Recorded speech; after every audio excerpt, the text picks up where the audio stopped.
Chapter 3, Feather Brain. On Thursday, I put on another dinosaur t-shirt, white, with 3 feathered dinosaurs on the front. Maybe that would get the other kids talking to me. If they knew about Steggy, they'd all want to be my friends. But I wasn't about to share him. Not now. Besides, I wasn't sure who else could see that he was alive. If any adult knew what I had, I was pretty sure they wouldn't let me keep him. It was cool in the schoolyard before the bell rang, but I took off my jacket anyway to show off my t-shirt. A couple of guys gathered around to look at it. I started to describe the recent discoveries about feathered dinosaurs. They were really interested until Kyle arrived. He swaggered up in his too big black jacket, blue eyes snapping as he realized kids were talking to me. "Hey, Clark," he called out, standing just beyond the circle of kids.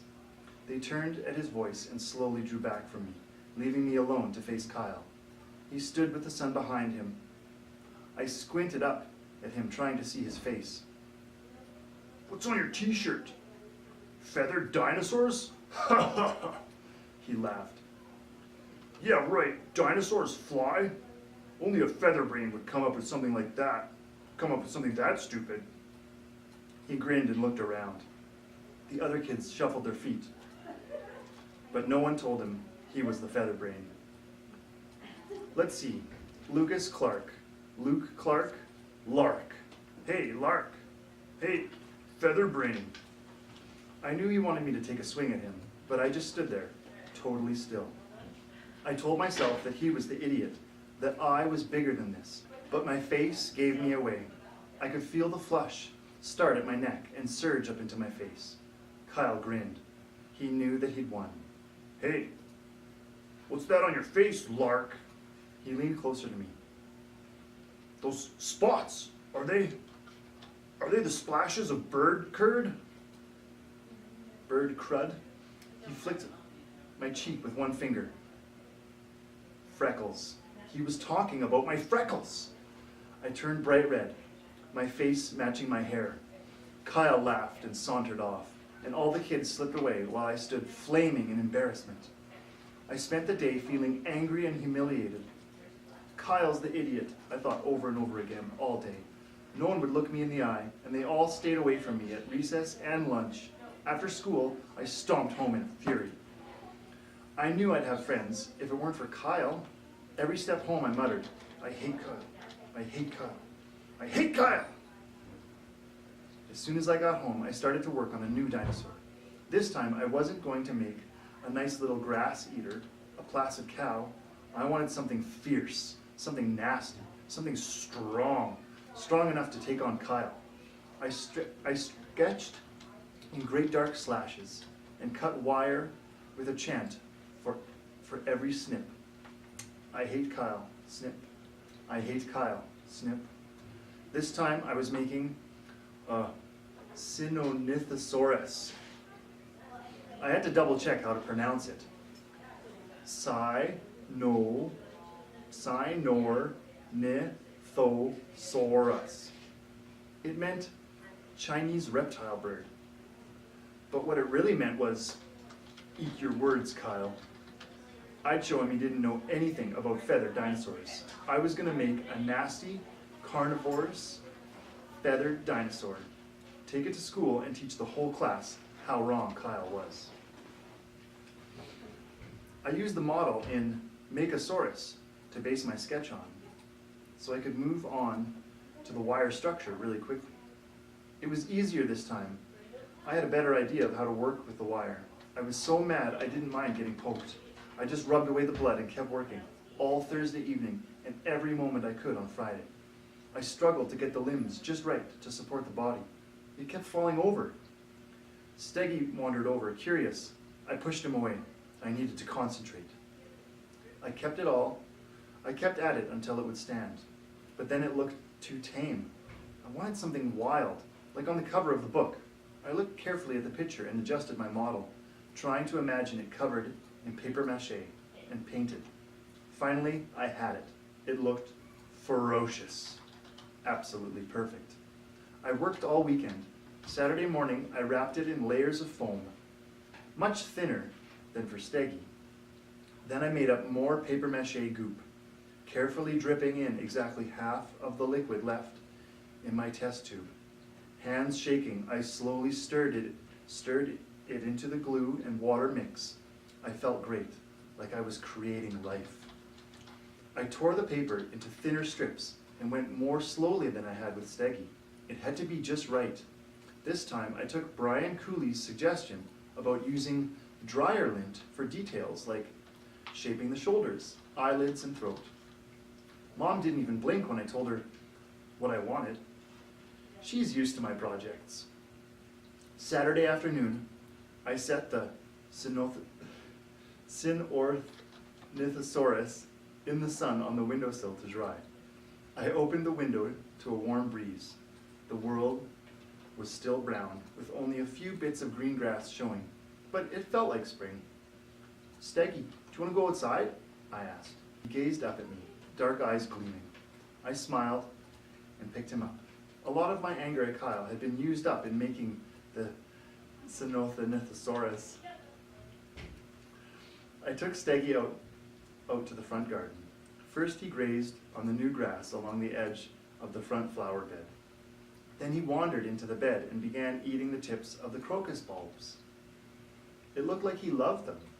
He settled in for a long, slow dinner. Then he put his head down and grunted. I wasn't sure why, until I clued in. He was pooping. My first thought was, oh, gross. But that was immediately followed by, coprolites. I have my own coprolites. That's dinosaur poop, of course. I quickly learned the difference between fossilized dinosaur poop and the fresh stuff. But still, dinosaur poop. I sat warm in the sun, enjoying Steggy and his poop, until Kyle came by. Playing with your cow, Featherbrain? He called from the sidewalk. Moo, moo. He doubled over laughing. I glanced at Steggy. He was motionless, just a model. Mom walked around the corner of the house, holding a pruning saw in gloved hands and bits of leaves clinging to her long red hair. Kyle stopped suddenly and stared at my mom. When she smiled back, he looked startled.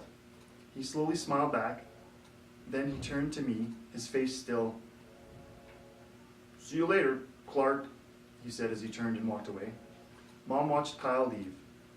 Then she looked at me sitting on the grass with Steggy.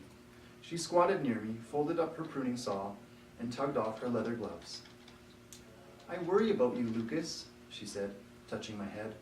Always alone. Why didn't you invite your friend in? You never have friends over, not since we moved here. You do know they're welcome, don't you? Even if I'm working when you get home. I won't mind. I know, Mom, I said. He's not someone I want to get to know better.